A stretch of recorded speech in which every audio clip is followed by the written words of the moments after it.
महसूस कि वो रात शायद साल की सबसे ठंडी रात थी। आसमान साफ था, लेकिन हवा में बर्फ जैसी चुभन थी। पुराना कच्चा मकान ठंड से सिकुड़ता हुआ कराह रहा था। दीवारों की दरारों से आती ठंडी हवा कमरे के अंदर घुसकर सबको कांपने पर मजबूर कर रही थी। सांस खाट पर बैठी रजाई को सीने से लगाई थी। उम्र के साथ ठंड की मार और तेज लगती है। उनकी सांसों से भाप निकल रही थी। ऐसी ठंड मैंने बरसों में नहीं देखी, उन्होंने धीमे स्वर में कहा। छोटी बहू ने अपनी सास के पैरों के पास और एक पुरानी चादर रख दी। अम्मा, आप चिंता मत करो, भगवान सब ठीक करेंगे। लेकिन चिंता सिर्फ सास की नहीं थी, दोनों बहुएं भी अंदर ही अंदर डरी हुई थीं। बच्चों की याद, घर की जिम्मेदारी और ये डर कि अगर कोई बीमार पड़ गया तो क्या होगा। अंगीठी में बस थोड़ी सी राख बची थी। ससुर उसे कुरेदते हुए बोले, लकड़ी अगर सुबह तक नहीं आई तो हाल बुरा हो जाएगा। पति ने बाहर झांक कर देखा। पूरा आंगन सफेद ओस से ढका था। जंगल ज्यादा दूर नहीं है, लेकिन रास्ता बहुत फिसलन भरा है। देवर ने बिना देर किए कहा, भैया मैं चलूंगा, बैठकर ठंड से मरने से अच्छा है कोशिश करना। सास की आंखों में डर साफ दिख रहा था। अंधेरी रात है बेटा, संभल कर जाना। दोनों भाई मोटे कपड़े पहनकर हाथ में टॉर्च लिए बाहर निकल गए। दरवाजा बंद होते ही कमरे में सन्नाटा और ठंड और गहरी लगने लगी। अंदर दोनों बहुएं घर को बचाने में जुट गईं। बड़ी बहू ने बोरे और पुराने कपड़े खिड़की की दरारों में ठूंस दिए। छोटी बहू ने चूल्हे पर थोड़ा पानी गर्म किया ताकि कम से कम हाथ पैर सेंके जा सके। सास बार बार दरवाजे की ओर देखती रहीं।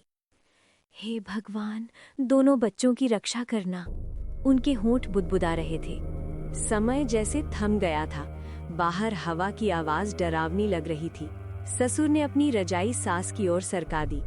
हम सब साथ हैं, कुछ नहीं होगा। कई घंटों बाद अचानक दरवाजे पर आहट हुई। भैया, दरवाजा खोलो। दरवाजा खुलते ही ठंडी हवा के साथ राहत भी अंदर आई। दोनों भाई लकड़ियों का गट्ठर लिए खड़े थे। चेहरे लाल, हाथ सुन, लेकिन आंखों में जीत की चमक थी।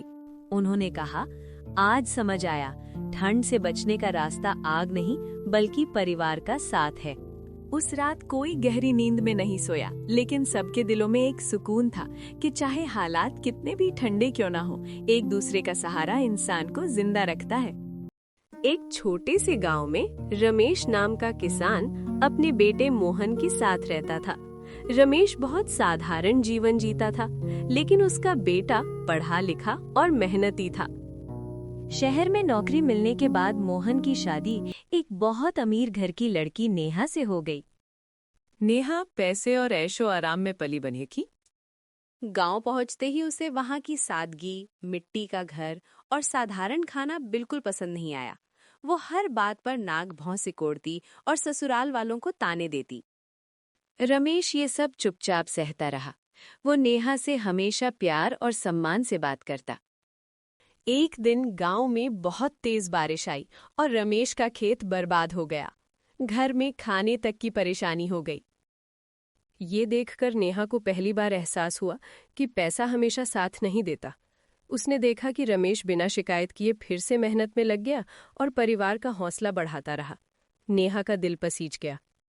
उसने अपने गहने बेचकर रमेश को दिए ताकि वो दोबारा खेती शुरू कर सके। रमेश की आंखों में आंसू आ गए। उस दिन से नेहा का व्यवहार पूरी तरह बदल गया। अब वो अमीर नहीं बल्कि समझदार और दिल से अमीर बहू बन चुकी थी।